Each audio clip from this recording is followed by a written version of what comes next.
J'espère que tu vas bien, si c'est le cas n'oublie pas de t'abonner à la vidéo et de laisser un petit pouce bleu.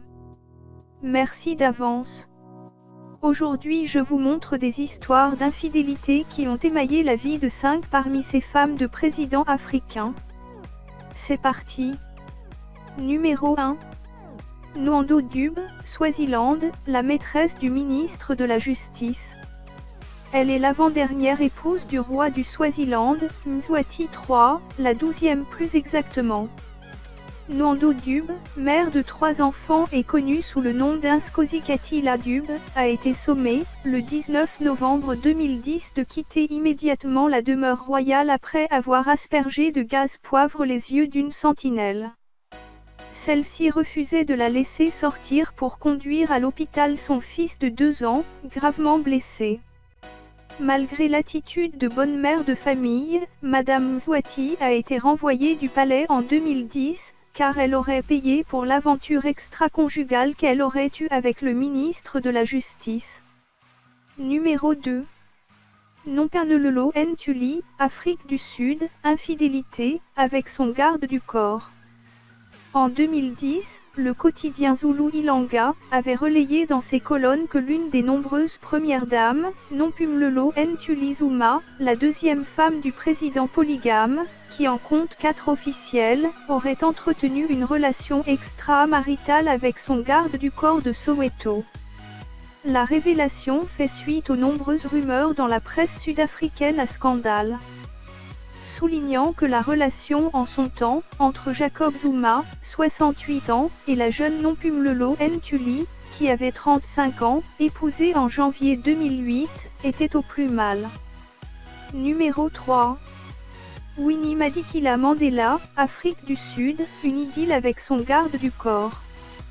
Elle rencontre Nelson Mandela, figure de proue de l'ANC et devient sa femme durant les longues années de prison de son mari, de août 1962 à février 1990. Pendant cette période, Winnie Mandela est assignée à résidence dans la ville de Brantford et n'est autorisée à rencontrer son mari que 2 fois par an, tous les 6 mois, à la prison de Robben Island, près du Capitaine. Bien que célèbre pour sa lutte anti-apartheid, celle qui se fait surnommer « la mère de la nation » verra sa réputation se ternir. Son garde du corps et ancien amant, Jerry Richardson, l'accuse de lui avoir ordonné de tuer un jeune activiste de 14 ans, membre de l'ANC, Stompie Seipe Moketsi, en janvier 1989. En 1990, c'est au bras de son mari enfin libre qu'elle semble regagner sa légitimité, mais celui-ci prend assez rapidement ses distances avec elle.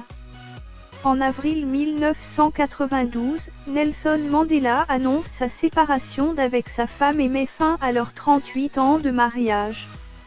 Le divorce est prononcé en mars 1996. Numéro 4. Vera Chiluba, Ambi, la maîtresse d'un homme d'affaires.